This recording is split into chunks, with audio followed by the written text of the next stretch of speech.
میں انشاءاللہ اس مختصر سے گفتگو میں، چونکہ میرے گفتگو کا وقت 25 منٹ ہے اور آلریڈی ابھی 5 منٹ ختم ہو چکے ہیں، تو میں انشاءاللہ 20 منٹ میں مختصر میں آپ حضرات کے سامنے اللہ کے نبی صلی اللہ علیہ وسلم کا جو کارنامہ تھا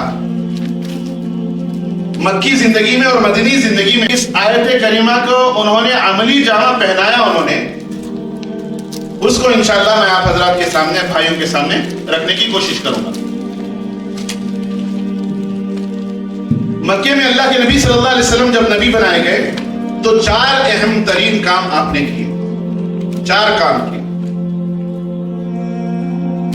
سب سے پہلا کام ہے توحید کا پیغام دوسروں تک پہنچانا، توحید کی دعوت دوسروں تک پہنچانا۔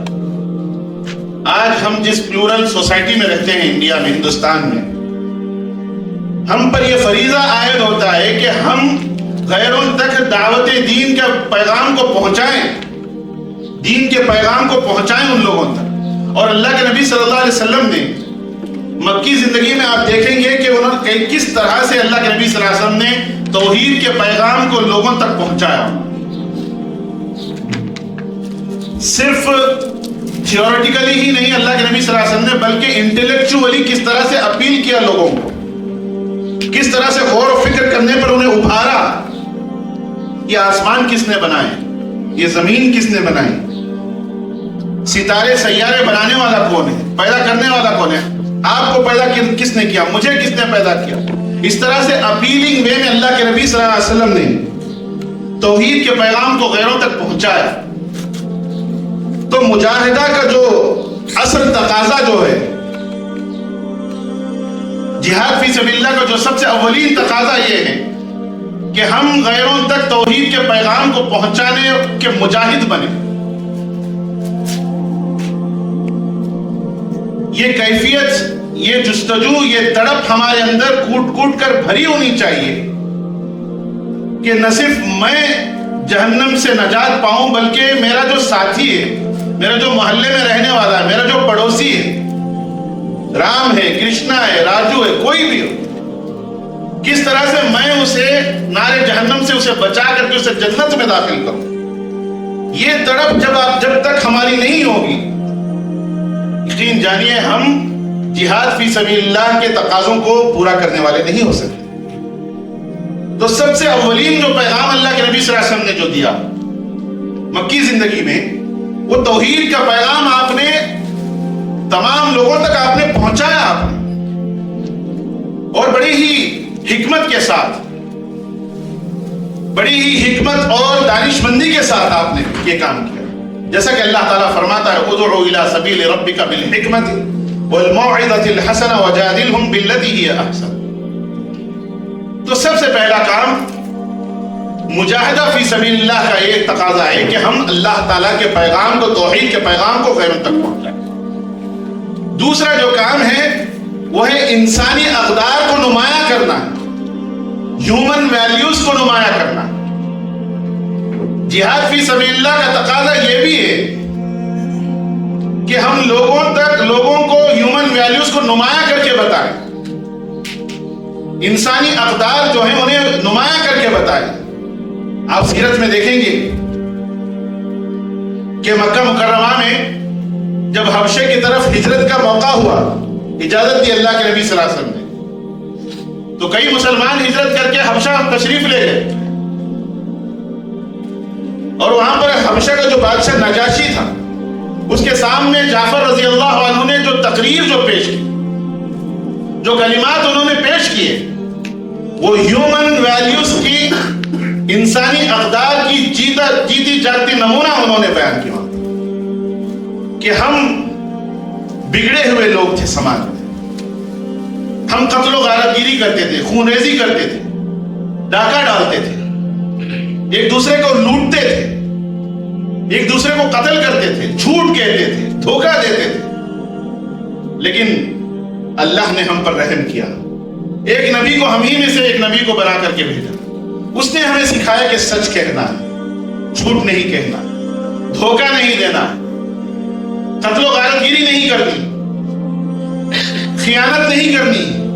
یہ جو ہیومن ویلیوز کی جو دعوت وہاں پر وقت کے بادشاہ کے سامنے مسلمانوں نے پیش کی. آج ضرورت ہے کہ ہم اپنے برادران وطن کے سامنے یہ قولی شہادت کے ساتھ فعلی شہادت کے طور پر یہ پیش کریں, اپنے عمل سے یہ پیش کریں کہ مسلمان کہتے ہیں ہیومن ویلیوز کے پیکر کو. مسلمان کہا جاتا ہے وہ شخص جو انسانی اقدار کا جیتا جاگتا نمونہ ہوتا ہے. لیکن افسوس کی بات ہے کہ آج مسلمان اس حیثیت سے لوگوں کے پاس یہ متعارف ہے کہ سب سے دھوکے باز مسلمان ہے, جھوٹا مسلمان ہے, گندگی میں رہنے والا مسلمان ہے.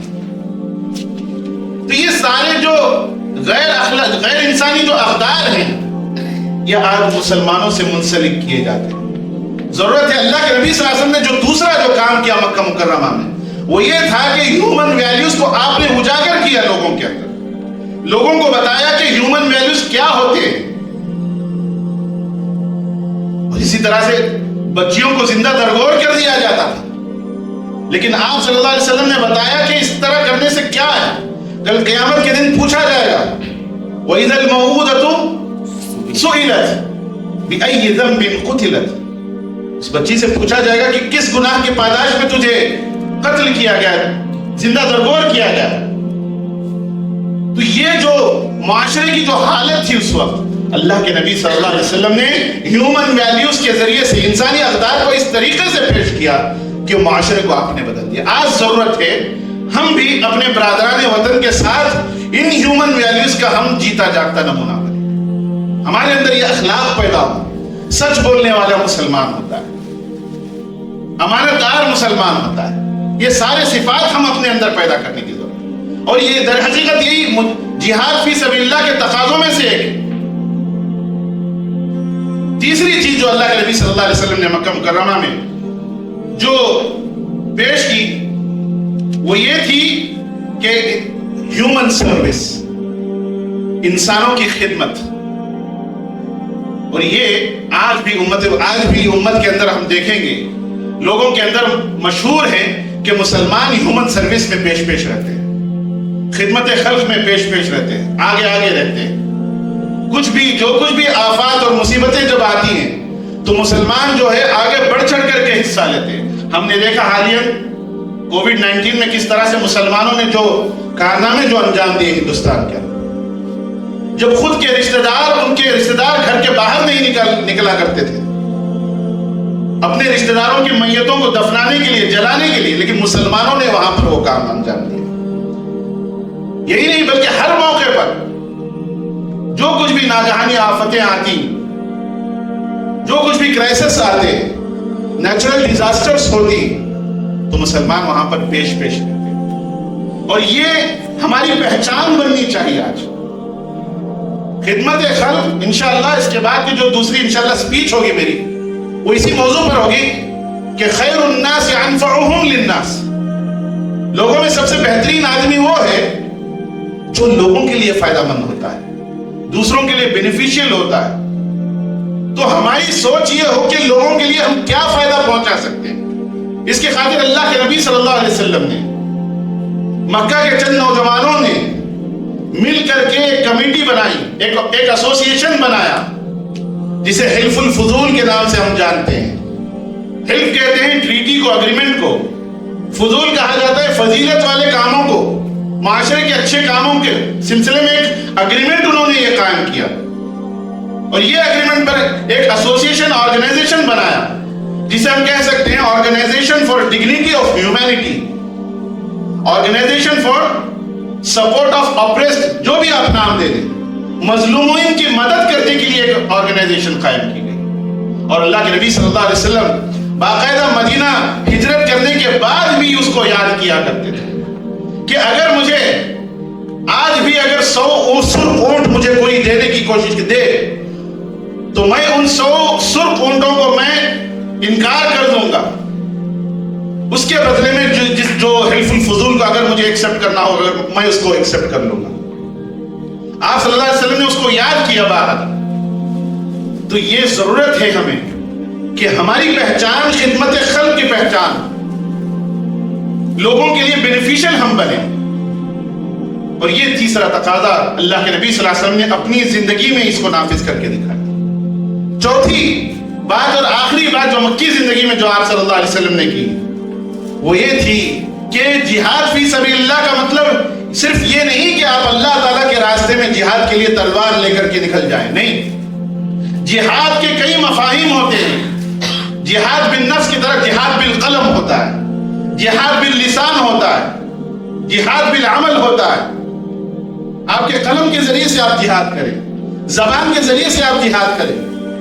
اور باقاعدہ اللہ کے نبی صلی اللہ علیہ وسلم نے جو چوتھا جو کام کیا مکی زندگی میں وہ یہی تھا کہ برننگ ایشوز کو اللہ کے رسول صلی اللہ علیہ وسلم نے معاشرے کے اندر جو برننگ ایشوز تھے اس کو آپ نے ایڈریس کیا.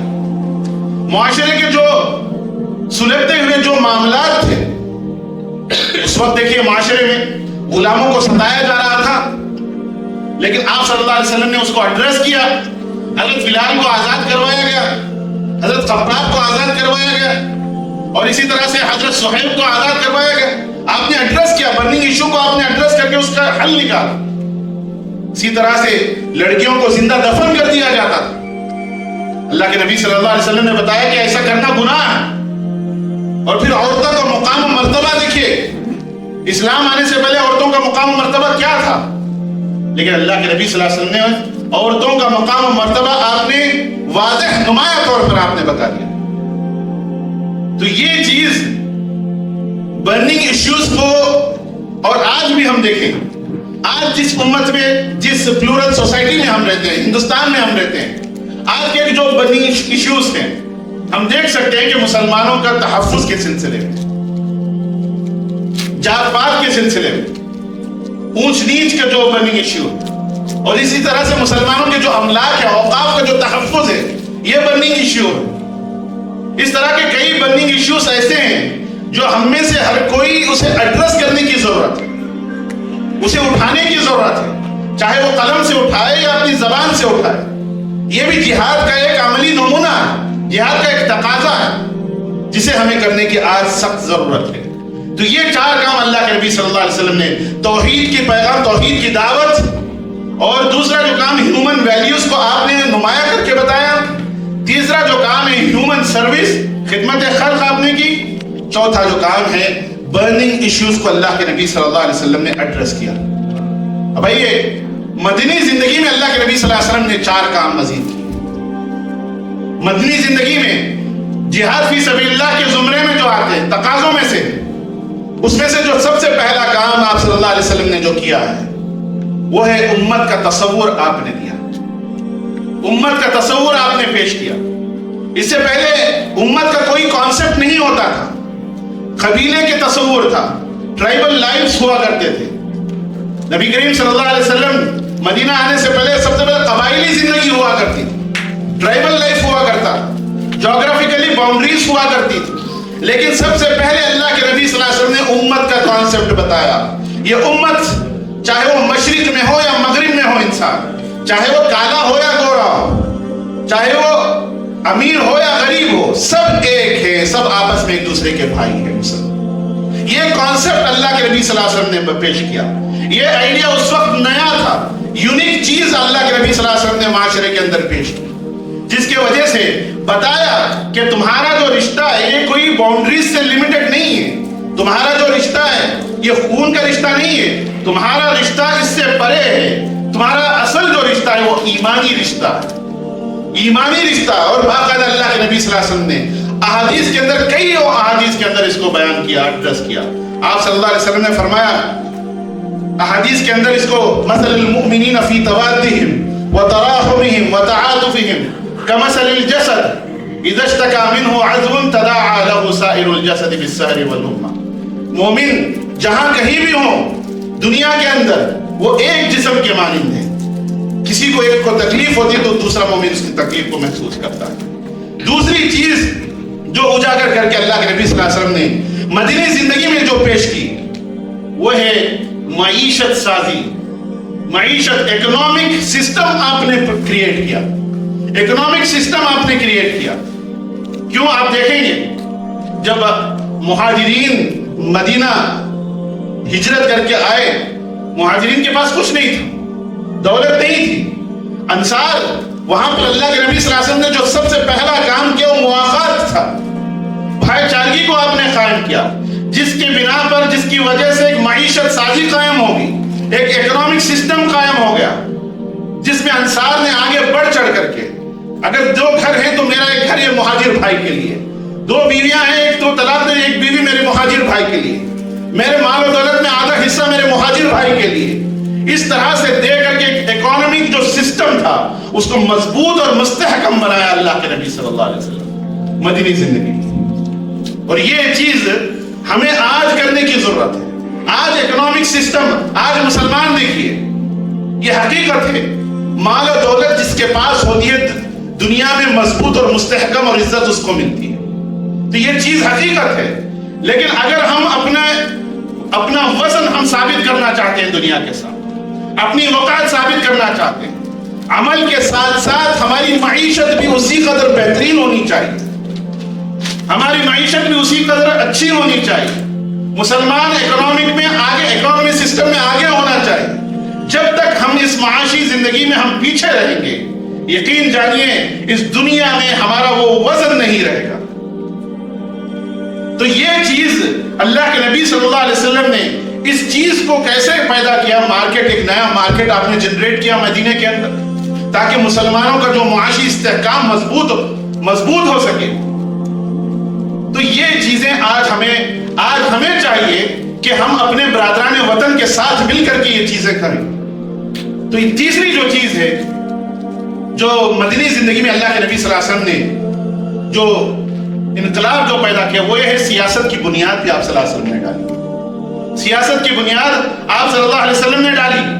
آپ صلی اللہ علیہ وسلم نے اسٹریٹجک الائنسز بنائے مدینہ آنے کے بعد۔ جو سب سے پہلا کام آپ نے کیا، لوگوں سے معاہدے کیے اور باقاعدہ ایک ریٹن کانسٹیٹیوشن بنایا گیا، جو سب سے پہلا ریٹن کانسٹیٹیوشن تھا، دستور تھا، اس کو عملی جامہ پہنایا گیا، اس کو لکھا گیا باقاعدہ، جس کے اندر 52 آرٹیکلز تھے اور اس پر باقاعدہ دستخط کیے گئے، مہاجرین کے، انصار کے، یہود کے اور مدینہ میں رہنے والے مشرکین کے، تمام کے دستخط وہاں پر کیے گئے، باقاعدہ ایک دستور بنایا گیا، ایک سیاست وجود میں آئی اللہ کے نبی صلی اللہ علیہ وسلم کے ذریعے۔ تو آج بھی ہم دیکھتے ہیں کہ آج ہم جو پلورل سوسائٹیز میں جو ہم رہتے ہیں ہندوستان میں لیجیے، انڈیا میں، تو ان کے ساتھ بھی ہمیں مل کر کے امن پسند لوگ جو ہوتے ہیں، وہاں کے پیس لونگ لوگ جو ہوتے ہیں، ان سے ہمیں مل کر کے معاہدے ہمیں کرنے کی ضرورت، ان سے مل کر کے ان کے ساتھ ہمیں کام کرنے کی ضرورت ہے۔ آج بھی بہت سارے ایسے لوگ ہیں جو امن کو چاہتے ہیں، جو پیس کو چاہتے ہیں۔ یہ جو ہم میڈیا میں دیکھتے ہیں یہ بہت ہی کم لوگ ہیں، ایسے لوگ بہت کم لوگ ہیں جو امن میں خلل پیدا کرنے کی کوشش کرتے ہیں، لیکن ایسے بہت سارے لوگ ہیں جو آج بھی امن و امان کو پسند کرتے ہیں، پیس کو پسند کرتے ہیں۔ ان کے ساتھ ملنے کی ہمیں ضرورت ہے، تعلقات پیدا کرنے کی ضرورت ہے۔ یہ مجاہدہ فی سبیل اللہ کا تقاضا ہے، یہ اللہ تعالیٰ کے راستے میں جہاد کا تقاضا ہے کہ برادران وطن کے ساتھ ہم اپنے تعلقات کو استوار کریں، ان سے اپنے تعلقات کو گہرے کریں، تاکہ دین کا پیغام ان تک اچھے طریقے سے پہنچ سکے۔ اور آخری جو چیز اللہ کے نبی صلی اللہ علیہ وسلم نے جو مدینے میں جو کارنامہ انجام دیا تھا وہ ہے ایک سیولائزیشن کو آپ نے ڈیولپ کیا، وہاں ایک تہذیب آپ نے ڈیولپ کیا، ایک مکمل ایک نئی تہذیب آپ نے برپا کی، ایسی تہذیب آپ نے برپا کی جو دنیا آج بھی اسے پیش کرنے سے قاصر ہے۔ ہر چیز میں آپ تہذیب دیکھیں گے، کپڑے میں، تجارت میں، مال و دولت میں، آرٹ میں، آرکیٹیکچر میں، ہر چیز میں ایک تہذیب، ایک مہذب یافتہ قوم آپ نے پیدا کیا وہاں پر۔ تو یہ چیز اللہ کے نبی صلی اللہ علیہ وسلم کا کارنامہ تھا، اور آج ضرورت ہے جو اس آیت کریمہ میں اللہ تعالیٰ فرماتے ہیں وَجَاهِدُوا فِي اللَّهِ حَقَّ جِهَادِهِ وَاجْتَبَاكُمْ، اللہ تعالیٰ کے راستے میں کما حق ہو جہاد کرو، کما حق ہو کوشش کرو، جیسا کہ کوشش کرنے کا حق ہے۔ آج ضرورت ہے کہ ہم اس کے جو تقاضے ہیں اسے عملی جامہ پہنائیں۔ اگر ہم ایسا نہ کریں تو یقین جانیے اللہ تبارک تعالیٰ قرآن مجید میں فرماتے ہیں یا ایھا الذین آمنوا من یرتد منکم عن دینہ فسوف یأتی اللہ بقوم یحبہم ویحبونہ، اے ایمان والو اگر تم دین کے اس کام پر قائم نہیں رہو گے، مجاہدہ فی سبیل اللہ کا کام انجام نہیں دو گے، تو یقین جانیے اللہ تبارک و تعالیٰ تمہیں نکال کر کے ایک دوسری قوم کو لے کر آئے گا جس کو اللہ تعالیٰ پسند کرے گا، اور وہ بھی اللہ کو پسند کرنے والے ہوں گے. عزتاً علی الکافرین اذلتاً علی المؤمنین عزتاً علی الکافرین یجاہدون فی سبیل اللہ ولا یخافون لومۃ لائم ذلک فضل اللہ یؤتیہ من یشاء واللہ واسع علیم. تو یہ آج ہمیں کرنے کی ضرورت ہے، آج ہمارا کرنے کا کام یہ ہے کہ ہم اس آیت کریمہ کا عملی جامہ ہم پہنائیں، لوگوں کے ساتھ دعوتی تعلقات ہم قائم کریں، لوگوں کے ساتھ ہماری جو کیڈر ہے اس کی تربیت اور تزکیہ کی طرف ہم دھیان دیں، توجہ دیں، اور خدمت خلق میں ہم پیش رہیں، اور اسی طرح سے پھر اصلاح معاشرے کی جو اصلاح معاشرے کے اندر جو برننگ ایشوز ہیں اس کو رائز کرنے کی کوشش کریں، اس کو سالو اور ایڈریس کرنے کی کوشش کریں. یہ تمام کام ہمارے آج کرنے کے ہیں. میں آخر میں اللہ تعالیٰ سے دعا کرتا ہوں کہ اللہ تعالیٰ مجھے اور آپ تمام کو مجاہدہ فی سبیل اللہ، جہاد فی سبیل اللہ کے تقاضوں کو پوری طرح سے سمجھنے اور اس پر عمل کرنے کی توفیق عطا فرمائے. آمین. وآخر دعوانا الحمدللہ رب العالمین.